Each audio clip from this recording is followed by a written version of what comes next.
Ayan mga super ma'am, kabababa ko lang dyan no, sa Pituason. Nag-Egypt ako. Kasi kanina sinundo ako ng asawa ko sa Marikina. Dahil walang paparadahan. Pumarada lang sa gilid. Medyo wala pang 10 minutes. Bawal pala pumarada dun sa sides pag wala pang 7 o'clock. Pag 7 o'clock, pwede na daw. Eh mga ano pa lang, mga 6:30 pa lang. So pinaalis siya. Sabi ko, sige umuwi ka na lang.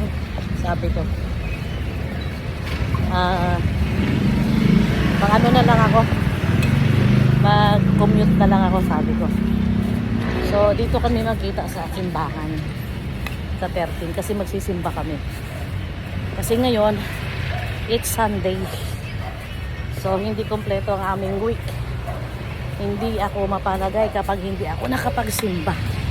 Kaya bago ako uwi, dadaan ako ng simbahan. So, naglalakad lang ako ngayon. Papuntang simbahan. Ay, nakakasilaw naman tong mga ano. Mga sasakyan. Tamang-tama, tapos na yung 6 to 7:30 na misa. Tapos na. Naglabasan na. So pagdating ko ngayon dito sa simbahan, wala na kang kalaman-laman.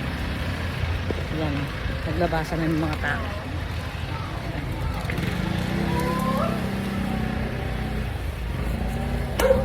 Kaya kanina sabi ng asawa ko, dumaan siya dito. Wala daw siya maparadahan. Paano ang nakaparada ngayon? Yung nagsimba ng 6. Kaya ang ginawa niya, umuwi na lang siya sa bahay. Doon siya nagpark. Kaya mamaya, maglakad na lang kami pagkatapos ng misa. Ayan. Ayan, ang daming mga tao. Ang silaw. Ayan, bakante na ngayon. Marami na maparadahan. Kaso lang, umuwi naman ang asawa ko. Sa bahay na niya pinarada yung kotse. So, ayan. Ayan, yan. Dalabasan na, oh. Ayan. Yan, wala nang tao sa simbahan. Yan. Kasi uwian na. Ito yung misa ng 6 o'clock.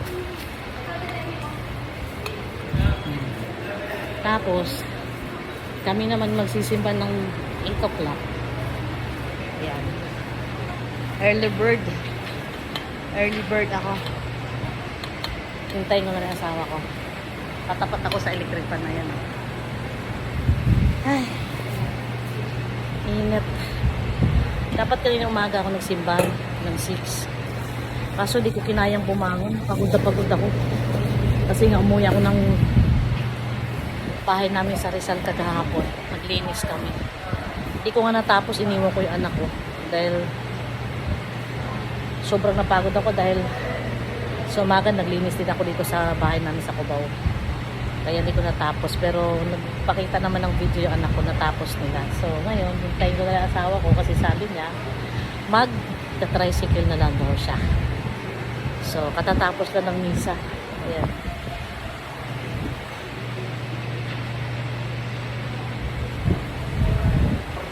So pahinga ang pare ng 30 minutes. Tapos 8 o'clock mag-umpisa na ang last na misa for this Sunday. Yan. Good evening and happy Sunday to all. Sana nakapagsimba na rin kayo.